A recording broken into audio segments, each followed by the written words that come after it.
हमारा लोकतंत्र इतना मजबूत है। मैं पहले लोकतंत्र वाले मुद्दे पे आपको बता दूं, जब डॉक्टर बी.आर. अंबेडकर जी संविधान दे रहे थे भारत को, उन्होंने एक बात कहा था, क्या? यह संविधान जितना भी अच्छा हो, अगर जो लोग इसे चलाएंगे वो अच्छे नहीं है तो यह संविधान फेल हो जाएगा। अच्छा, हमको सिखा दिया है। लेकिन अगर संविधान में कमी भी होगी, जो लोग कुर्सी पे बैठेंगे वो अच्छे होंगे तो यह संविधान मजबूत होता चला जाएगा। और आप जानते हैं, आजादी के बाद हमने देखा है कभी यहां पे राष्ट्रपति शासन नहीं लगाया गया इस तरह से कि कोई तानाशाह आ जाए।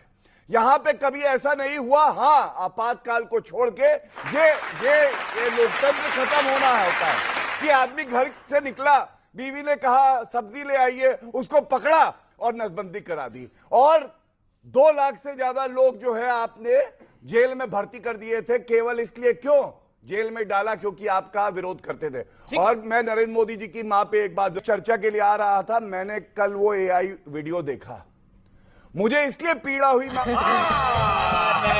बोल रहा है। आपको बताऊं कि किसी की मां के लिए कभी अपशब्द ना कहना। अगर राहुल नकली गांधी है ना अपने नाम के, तो मोदी जी के सामने खड़े हो जाए। ना खत्म करेगी हवा ना आंधी, कांग्रेस को खत्म करेगा सिर्फ राहुल गांधी, ये याद रखिए। अब गर्दा उड़ेगा भैया। ओके, अबे दुबे, अब आपकी बारी है। अबे दुबे, आप कहते हैं लोकतंत्र नहीं है, लोकतंत्र नहीं है, लोकतंत्र नहीं है। अरे कौन भौंक रहा है ये बदतमीज?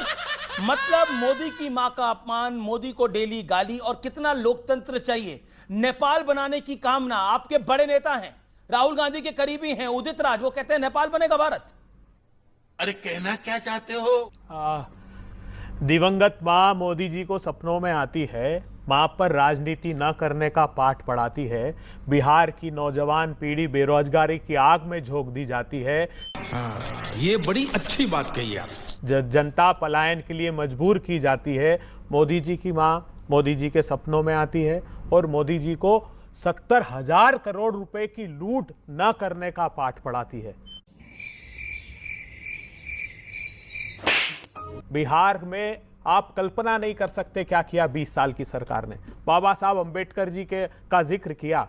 अब ये मैं आप पर छोड़ता हूं, आप इस बात का मूल्यांकन कीजिए कि क्या कांग्रेस पार्टी या भारतीय जनता पार्टी जिम्मेदार है। प्रधानमंत्री जी ने शपथ लेते ही सबसे पहला निर्णय लिया, एक के बाद एक 3 अध्यादेश लेकर आए। किसानों की जमीन छीनने के काले कानून, किसानों के लिए काले क्रूर कानून लेकर आए। नोटबंदी का दंश इस देश को दिया, इलेक्टोरल बॉन्ड का स्कैम इस देश को दिया, 5,38,000 करोड़ रुपए की लूट एनसीएलटी स्कैम में की गई। एक के बाद एक सत्ता की सरपरस्ती में विजय माल्या, संदेशरा बंधु, सरदेसाई, मेहुल चोकसी, हमारे नीरव भाई, सबको सत्ता की सरपरस्ती में यहां से भगा दिया गया। और आज जो दंश दे रहे हैं वो एसआईआर का दंश दे रहे हैं। दोस्तों, प्रजातंत्र कमजोर कब होता है? जब मनमानी करके कानून पास करा लिए जाते हैं, उन पे डिबेट नहीं होती पार्लियामेंट्री कमेटी को। आज जो कानून भेजे जाने चाहिए उसका प्रतिशत सिर्फ 17% रह गया। स्टेक होल्डर का कंसल्टेशन नहीं होता, आप लोगों से राय नहीं ली जाती कानून बनाने के लिए। ये मनमाना तंत्र स्थापित करने की जब भी कोशिश होगी तो जब आपकी सरकार होती थी, उस युग में भी गांधी खड़ा हुआ था और इस युग में भी गांधी खड़ा होगा। नहीं, पर 1.5 मिनट हो गया आपको।